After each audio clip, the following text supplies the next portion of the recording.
we do without our Sunday morning parade. Isn't that just encouraging? It just kind of makes you happy just to get started. We're in Matthew chapter 24 this morning. It's an interesting chapter. If you looked at it, studied it, it can be a little bit confusing because the apostles start out talking about the temple and asking about the temple, and then the second question talks about the second coming of Christ. So Jesus, when he's answering their questions, intertwines their predictions about the destruction of the temple and the destruction of Jerusalem and the second coming. So as we study through this, we kind of need to make sure we point out which one is he talking about. Is he talking about the destruction of the temple, or is he talking about the second coming? Because they do get intertwined. So just keep that in mind as we're studying this morning. I think somebody used my earpiece because they didn't. All right. So let's read 1 through 3, and then we'll get started. He said, when Jesus went out and departed from the temple, and his disciples came up to show him the buildings of the temple. And Jesus said to them, do you not see all these things? But surely I say to you, not one stone shall be left here upon another that shall not be thrown down. Now as he sat at the Mount of Olives, the disciples came to him privately, saying, tell us, when will we see these things? And what will the sign of your coming and the end of the age? So Jesus in the prior chapter had just got through teaching, and he was teaching obviously in the temple. And so when he came out of the temple, obviously his disciples wanted to show him the architecture of the temple, because this temple was magnificent. I mean, you think about how it was built back then. It's amazing. So they wanted to show him that. You know, look at this, look at that about the temple. And then Jesus says to them that in the future, this temple is going to be destroyed to the point that not one stone will be left on top of another. In other words, you won't be able to tell where this was.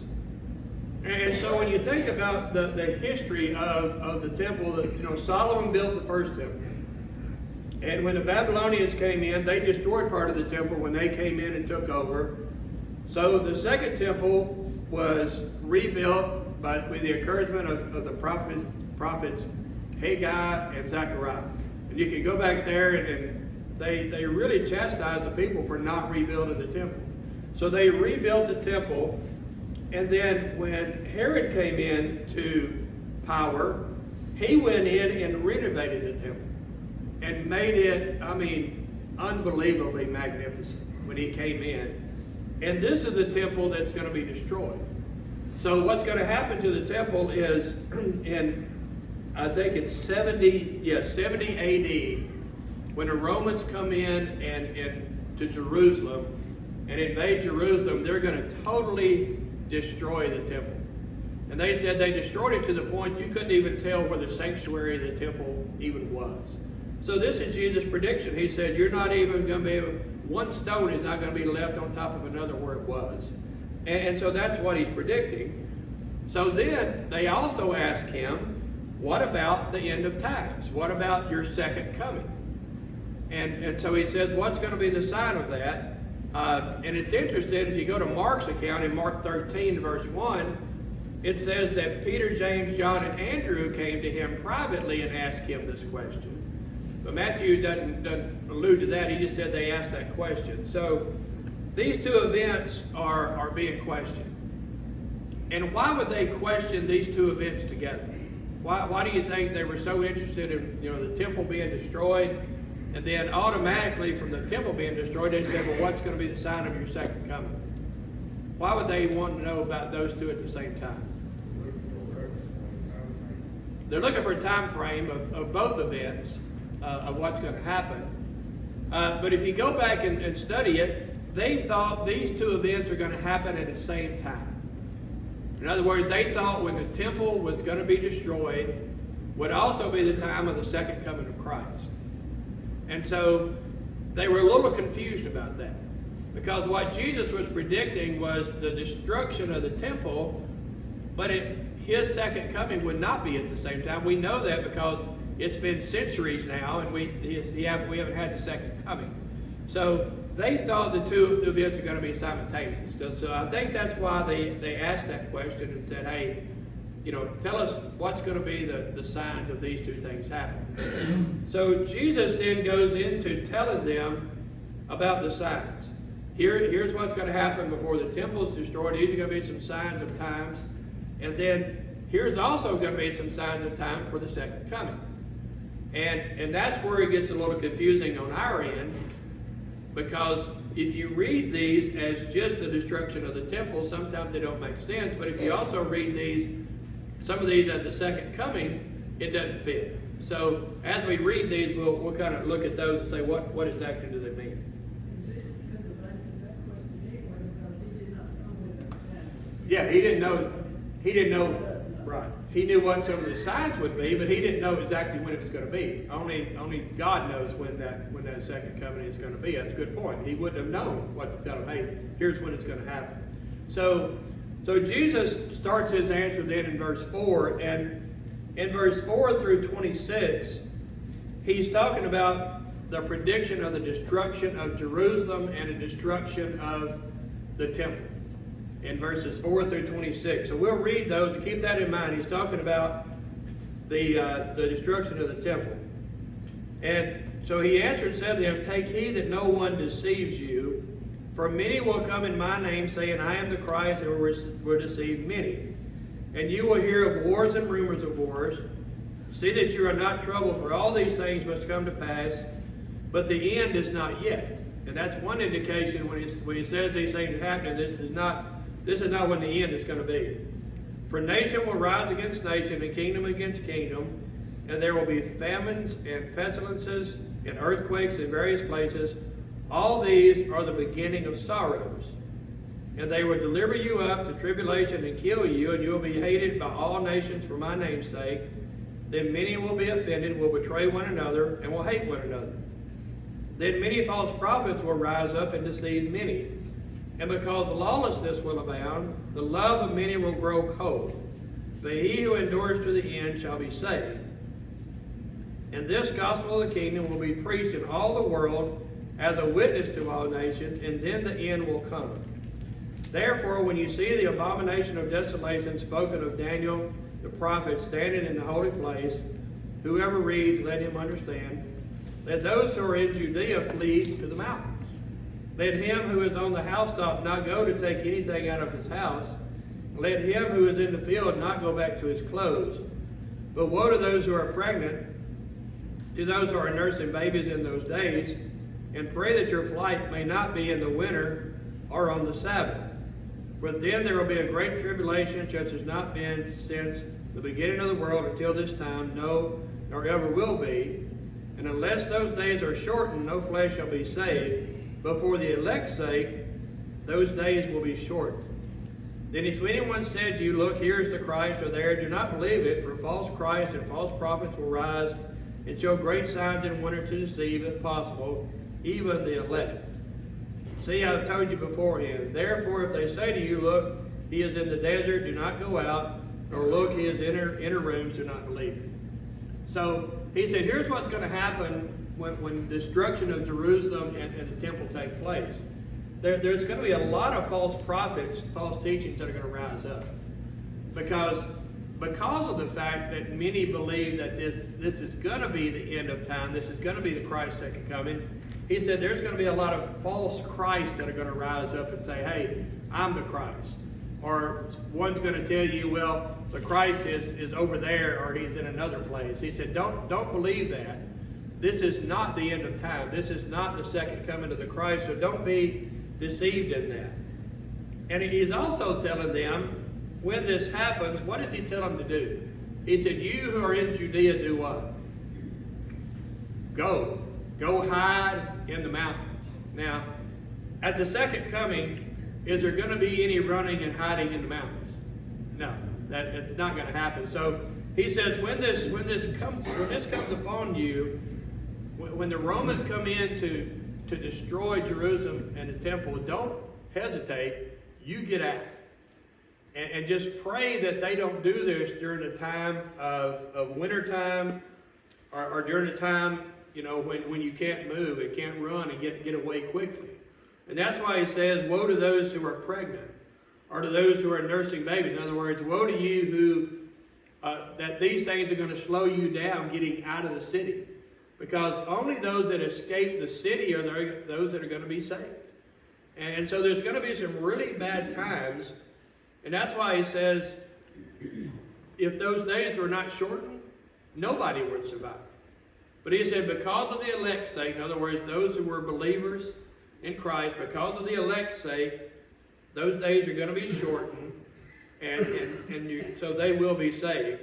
And that's when he goes in and says, if somebody comes to you and says, hey, Christ is over here, or Christ is over there, don't believe it. These are false teachers, false prophets that are going to be trying to deceive you. So, can you imagine, and I didn't go back and read the history of this destruction of Jerusalem and the temple, but can you imagine the way Christ is describing it, what it would have been like? I mean, imagine this much devastation. And not only that, there were going to be times of where they were going to have some famine at the same time. All of these things are going to be happening at the same time. I don't think we can imagine anything like that. Can you imagine there being such a war in our time that we have to leave our homes and run somewhere else? And remember, he tells them when he says, hey, if you're on your housetop, don't even take time to go down into your house and grab stuff to take with you, because you're not going to have time. That's how quickly all this is going to happen. It doesn't seem that far-fetched right now. Yeah, I guess it seems a little closer, doesn't it? Yeah. So, but imagine having to do that. You're leaving everything behind and going to running into the mountains. You're hiding in all these places. And remember this about the mountains back then. There were lions and bears and all those things that lived up in the mountains that were dangerous for even them to go up into. But it was going to be safer for them to go in that environment than to stay where they were as the Romans were coming in to destroy. When something's being destroyed and they say one stone is not going to be left on top of another, that's total destruction. And what it says is after they got through, they couldn't even tell where the sanctuary of the temple even. In other words, you couldn't even tell what the layout of the temple was. It was so devastating. So this was that prediction of that, and he's telling them, here's what's going to happen. When all these things, you're going to see these things, it's going to happen quickly, but the days are going to be shortened, so the elect's sake, so they won't all be devastated, they will be saved. Some of them will be saved because of that, because they shortened the days. Any comments on this? One thing you would have to remember is that God allowed this to happen. Sure. It would have never taken place without Him in control. Right. The same thing when Babylonians came in and destroyed the temple the first time. He allowed this stuff to happen. Right. It wasn't the strength of the Babylonians, and it was not the strength of the Romans this time. Right. He allowed it to happen. He allowed it to happen. The fate is in His hands. We have to remember that. Right. And both times it happened, you think about it, the Babylonian, when they came in, it was because they had rejected God. And what were the Jews now doing? Same thing. They say they rejected Christ, rejected the Messiah. And so they brought it themselves. So He allows these things, He allowed it to happen. I've always wondered, you look at, we are a nation that was set up under God. Go read when our nation was set up, you go read everything that was written back then, how many times God is mentioned. Under God. God's law. All those things when our country was set up were written that way. And how far away are we getting from that? Way away. We're getting further and further every day. And so you look at what's happened to the faithful of God when these things start happening. We think we're a country who could not be taken over. Guess what? You think You know, these Romans that just came in and took over Jerusalem, how long did the Roman rule last? You know, they thought they would never be taken down as a nation, but guess what? They were. So, you know, shame on us if we think this can't happen to us. You know, kind of like Garrett said, it gets a little scary when you start looking at what's happening. You know, we think, well, that could never happen to us, right? But when you look at history, it actually could. When you have to request a license plate, it's got in God we trust on it. You know, it's just, They don't put it on there, you have to request it. Yeah, look at what's happened in schools, everything else. I mean, you just look at everything that's happened. It's escalating over the last 20, 30 years. yeah, it's going further and further that direction. You So, gotta remember, God has been very tolerant. yes, He tolerated the children of Israel forever. right, The prophets and stuff, they pay no attention. right. Jeremiah, in the very end, he pleaded, for them to change. They won't. They wouldn't. No. And you think about, look at people now, what's going on. I mean, you don't have to look very far to what's inching away at our own country. So you read this, it gets a little scary when you start thinking about it. You know what could happen. But there again, we're a nation of what, 240 something years old, I guess, something like that. We're not very old as a nation if you think about it. You know, we think we are, but we're really not as a nation. But this could happen as well. Well, the Roman Empire lasted 300 years, I think. Yeah, And some of the empires even lasted longer than that. right. So, we could be on the verge of, Yeah. that's been brought out over and over. Yeah. So Because it's it usually comes from within, right, and that's what the problem is now. right. What did the communists say? They would take over the country without a shot being fired. That's kind of where we're headed. So, any nation that's without God, guess what? They're not going to last. Have you noticed on the corners that the person who faces it says in God we trust, but on the mirror ones, it's put on the back and his back is flipped to his face? What On the corner. on a quarter? Yeah, you know, there's a person in there on West Georgia. But the older one that has got in God we trust, with him facing, on the mirror ones, it's at his back and his back's straight. Oh, really? he's looking away from you. I haven't noticed that. You check that. I have to check that out. Look what we learned today. Yeah. Who made that change? He doesn't that much motor to get away from it. Yeah, they're turning our back. That's a good, yeah. Like Carol said earlier, God is in control. I mean, we as Christians shouldn't worry. We should be aware of what's going on and do the Christian thing, whether we vote for someone leans our way or whatever. But God ultimately is in control. It doesn't matter what we do, what we say, He's in control. Period. Right. And that temple, that was very important in the Old Testament, very important to bring that position forward. But that temple now is gone. We are that temple. Right, we're We don't need those rocks and mortar or whatever standing on top of one another. We are the temple. We believe in Jesus Christ. We believe in God. And just like he took care of his people then, he'll take care of his people, whatever happens. And there again, when you look at history, those people who are followers of God were not looking for a permanent residence here anyway.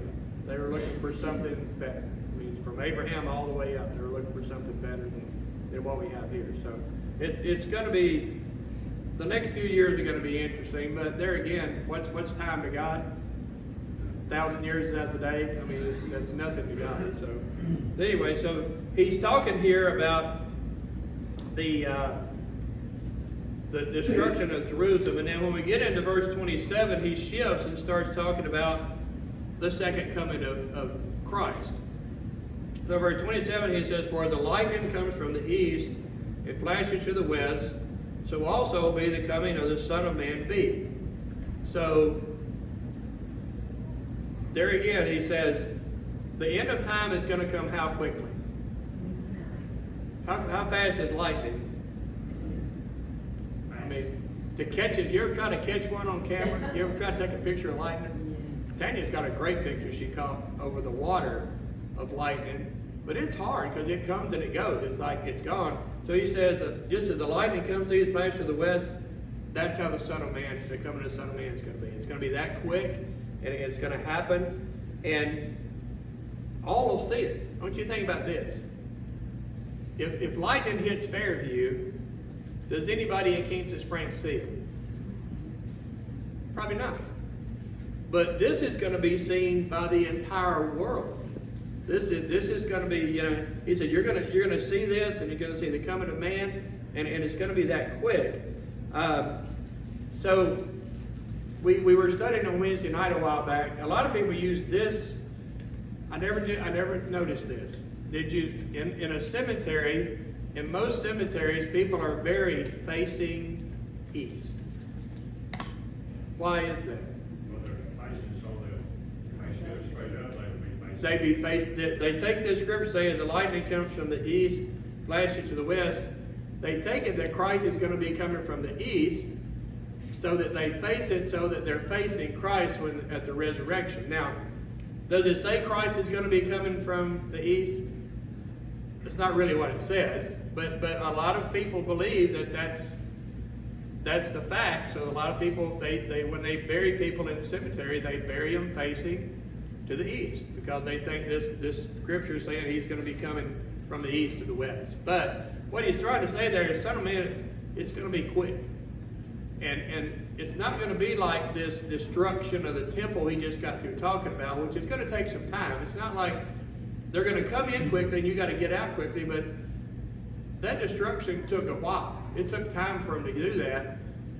When Jesus comes back, he said it's going to be a flash. It's going to be quick. And we have a lot more predictions in other scriptures, and we just studied Revelation not too long ago, and all the things that it gives us in Revelation about the second coming and all these things, these signs. But it's going to be quick. And so, there again, he's telling them you need to be ready, right? The second coming is going to be quick, and there's some other things that are going to happen at the same time. But, so, if you're predicting now, what direction do our storms normally come from here? Huh? West to east, right? Typically how our storms come in. So if he was talking today, he'd say just as the lightning comes from the west to the east, that's how it comes for us, right? We don't get much coming from the east.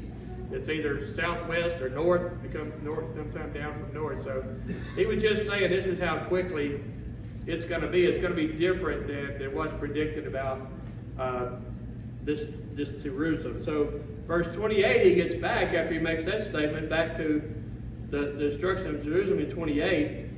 He says, for wherever the carcass is, there the eagles will be gathered together.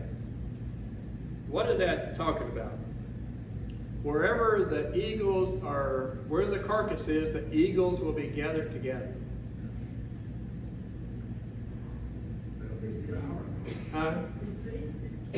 It'll be a devours, but there's a specific reference here that I'll be honest with you, I didn't know about it until I studied it. To say, what is this? Because eagles, now we know buzzards, if there's something dead, what do buzzards do? They all come. But eagles typically don't gather at a carcass. Yeah, they kill their own food and they eat it. So when I was reading this, I thought, I don't know if eagles gather to a dead carcass. What would this mean? So when you study it, guess what's on the flag of the Roman army? The symbol of the eagle. That's what's on the flag of the Roman army. So when he references that, he says, where the carcass is, the eagles will be gathered together. In other words, he references the Roman army. And they carried this symbol of the eagle on the flag. And they would have known that back then. We don't know it today unless you kind of go back and study it. But he said, that's what's going to happen. You're going to see this surrounding by these flags with the eagles on them. And they're going to be surrounded there. They're going to gather together. And that's what's going to happen. So then he goes back to 29 through 31. He references now going back to the second coming of Christ. And if you go to Revelation, I'm not going to go back to Revelation or rehash this out, but this is kind of another prediction that comes from Revelation as well. When you read 29 through 31, it says, immediately after the tribulation, and it's just talked about before the second coming of Christ, after the tribulation in those days, the sun will be darkened, and the moon will not give its light, the stars will fall from heaven, and the powers of the heavens will be shaken. Then the sign of the Son of Man will appear in heaven. Then all the tribes of the earth will mourn, and they will see the Son of Man coming on the clouds of heaven with power and great glory. And he will send his angels with a great sound of a trumpet, and they will gather together his elect from the four winds and from one end of heaven to the other. So it said, think about this.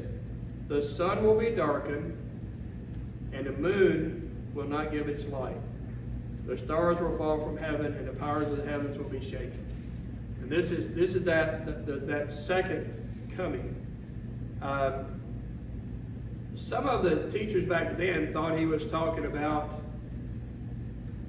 when the Roman government would come in, or when the Romans would come in.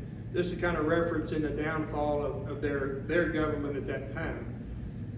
But when you go back and study further into the predictions of what's going to happen, this is what's going to happen at the second coming. What's going to happen to the earth? We know the sun's going to be darkened, the sun is going to be darkened, the moon will not give its light. And so, what's going to happen to earth? The earth is going to be destroyed by what? Fire. So the earth will be destroyed by fire. So he says they're going to come, the Son of Man is going to be coming in the clouds of heaven with power and great glory. The sound of a trumpet, there again, think about the sound of a trumpet being heard through all the world. This is not, just going to be heard in our area. This is across the world. And then the angels will come and gather the elect from the four winds, from one end of heaven to the other.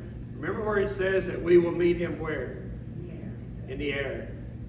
Why are we not going to stay down here? Because there is no down here. We'll have a new heavens and a new earth. That's what it talks about in Revelation. The new heavens, new earth. This earth will be destroyed at that time. But when you think about that, don't you think about that happening over a period of time? Logically in our mind, we'd say, well, we're going to hear this, like he said, the lightning comes, from the east to the west. It's a flash, and then you're going to hear this trumpet sound, and these things are going to happen. The earth is going to be, it's going to be dark. The sun is darkened, the moon's darkened, and then the angels are going to gather his elect up. Logically in our minds, when we think of time, we think, well, this is going to take a little bit, right? How quickly is this going to happen? It's quick. It's going to be quick. We're going to be taken, and those who are ready and are going to be taken to meet him in the air. Now, do we know exactly what it's going to look like? We don't know. We don't know. We don't know exactly what it's going to look like. But is it going to be scary? I mean, even to those of us who are aware that it's coming. Is it? I don't know, things happen quick. It's scary. Yeah. But you think about all these things happening, I think it'll be surprising. But if we recognize it, if we're prepared and ready, it tells us we should be looking forward to it. We should be looking for that day and longing for that day. And here it's going to be taken into to heaven, and he describes heaven to us. We should be looking for that. But for those who are not prepared and not aware of it, that's going to be a scary time. What's happening? What's going on? And all the elect are taken away. And it's going to be interesting. Like I say, I don't think we can fathom in our minds what it's going to be. Just like we can't really fathom what heaven's going to be. I think that last day we can't even fathom what that's going to be like at all. And we've also got to remember that the earth was actually darkened for 3 hours when he was hanging on the cross. Right. So this has been done before. Right. Darkness was over all the earth for that 3-hour period when Christ was crucified. Good point. point. Good point. Well, we're gonna stop there. We'll continue on, starting in 32 next week, and we'll get the rest of the chapter next week.